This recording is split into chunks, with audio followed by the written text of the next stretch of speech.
Everything Everywhere All at Once, long for EEAAO, the world's weirdest version of Old MacDonald, is a comedy action drama about mommy issues causing a multiversal crisis. Brought to you by the directing duo known as Daniels, consisting of Daniel Kwan and Daniel Schoenert, who also brought you Swiss Army Man, that one movie with that guy who is in the sequel to Now You See Me, and the Riddler that you probably skipped, just statistically speaking. As you'd expect from a movie about multiverses that has comedy listed as one of its genres, Everything Everywhere All at Once has its fair share of absurd humor and moments, both in the philosophical absurdism sense and the, well, that was pretty weird, sense. What is she doing? I think when she does something weird, it helps her fight. It gives her power. What makes these moments really stand out and add to the movie as a whole is how all this absurdity plays into the thematic through line of Everything Everywhere All at Once. It's all very heartfelt, and it all comes together to present a very optimistic take on absurdism in general. In that sense, it's not just feel good because it makes you laugh, it's feel good because it helps centralize one's place in the vastness of existence. Everything Everywhere All at Once, swatting out existential dread one hot dog finger at a time. Obviously, Everything Everywhere All at Once is not the only movie to be about absurdism, or to be absurdist in nature in a way that complements its own themes and narratives, or so on and so forth. But in this quick little video, I just wanted to highlight this particular positive take on such a philosophy, as well as discuss a movie I personally enjoyed very much. I mean, if you really want, like, a depressing absurdist film, you could always go watch The Lobster instead, I guess.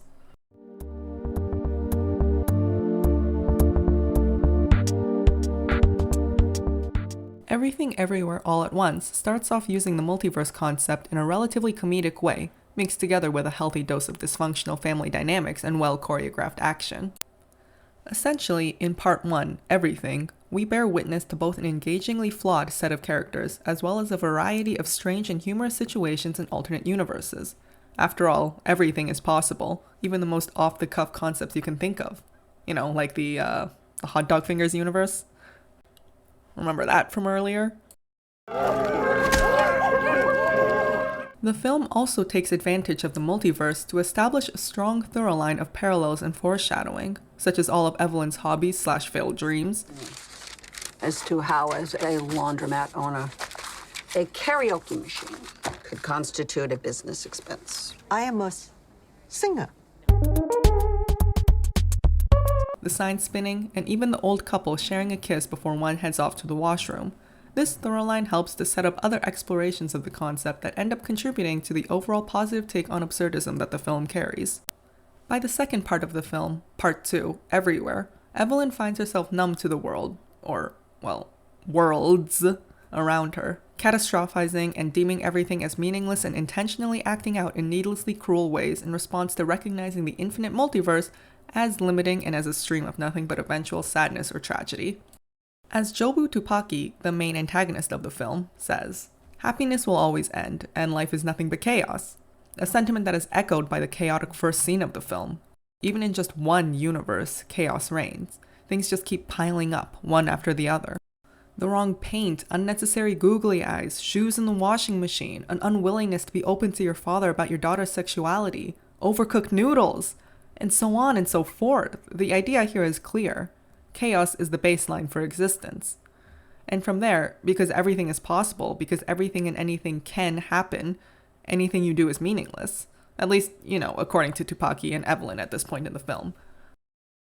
Falling in line with the philosophy of absurdism, that life is inherently meaningless, this insight as it is explored by the film at this point is a particularly cynical take on the idea of meaninglessness, and it is exacerbated by the multiverse that is continually traversed by Evelyn and Tupaki. If one thing can't happen here, well, it can just happen over there, and vice versa. Again, none of it matters. This more serious and cynical take on the multiverse as it is presented in the world of the film establishes an important thematic note for the film as a whole. No matter how strange or out there some of these alternate universes are, there is always going to be a way to take them seriously, for lack of a better term, because my vocabulary is the equivalent of a fourth grader's. Basically, there's always going to be a way for things to go wrong, a way to act cruelly, a way to find a new wave of tragedy, and it's always going to be meaningless because there's infinite possibilities, so what does one tiny choice? To bring a bat to the laundromat your husband loves, to reject your lover, to, reveal some guy's raccoon to the masses and get it taken away by animal control, I guess? What does any of that matter? A world where a man is controlled by a raccoon to be a good cook is strange and bizarre, but the decision to act cruelly in such a world still has a serious impact, and the absurdity of some of these universes serves as a contrast to bring into stark focus how cruelty will always have an impact. But in that same vein, so will kindness.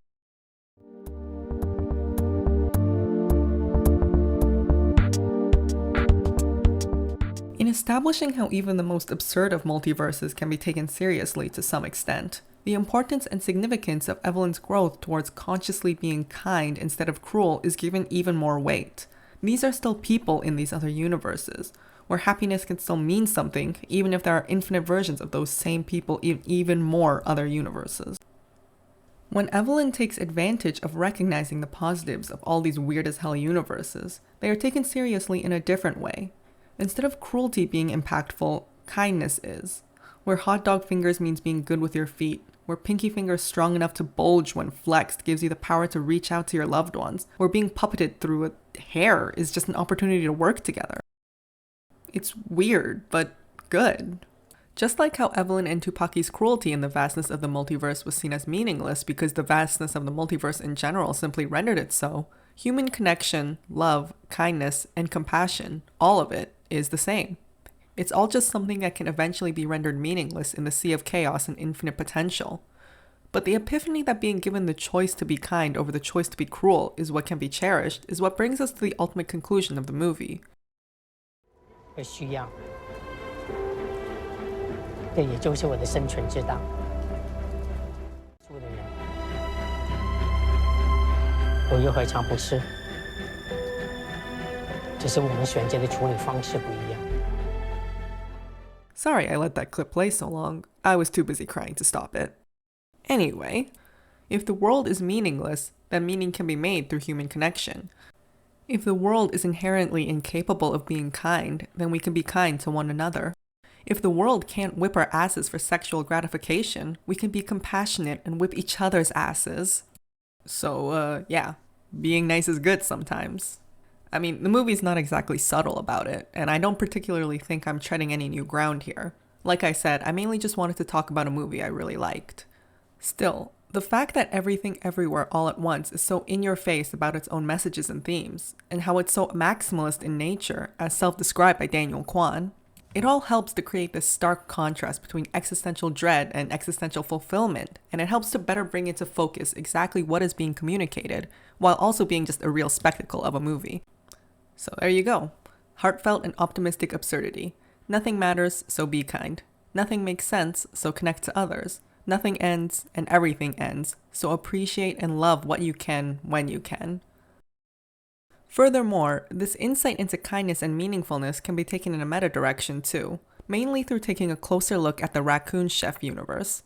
It's a very blatant parody of Ratatouille, a very much fictional movie. A statement that I hope is obvious, because, after all, everyone knows French people don't really exist. And obviously, a movie, being unreal, doesn't have to matter. It's fictional, all fake, so who cares? But it can.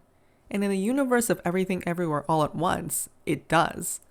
A story can be important. This story can be important. The choice to find meaning in stories is akin to the choice to find meaning in life, even if it's ultimately pointless.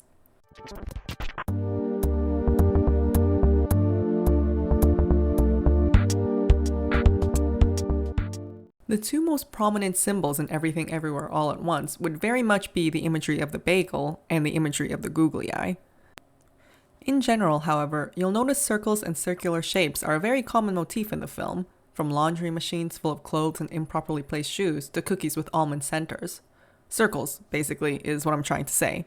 Which is fair, especially considering Tupaki's take on her whole situation, an endless cycle of eventual chaos and sadness. Like a bagel, I guess.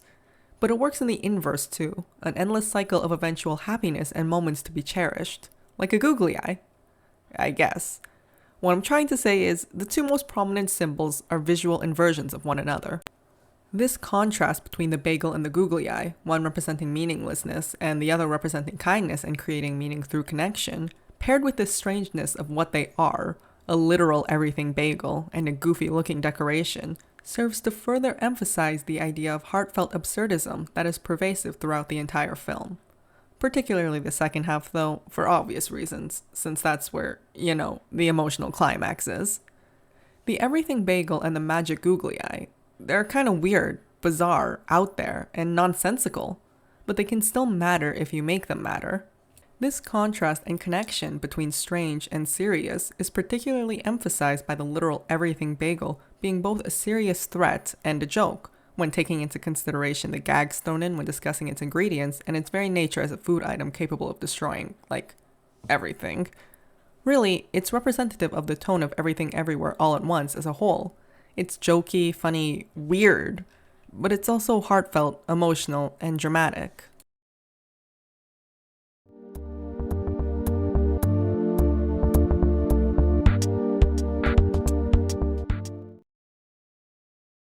I don't know, man. It was a good movie.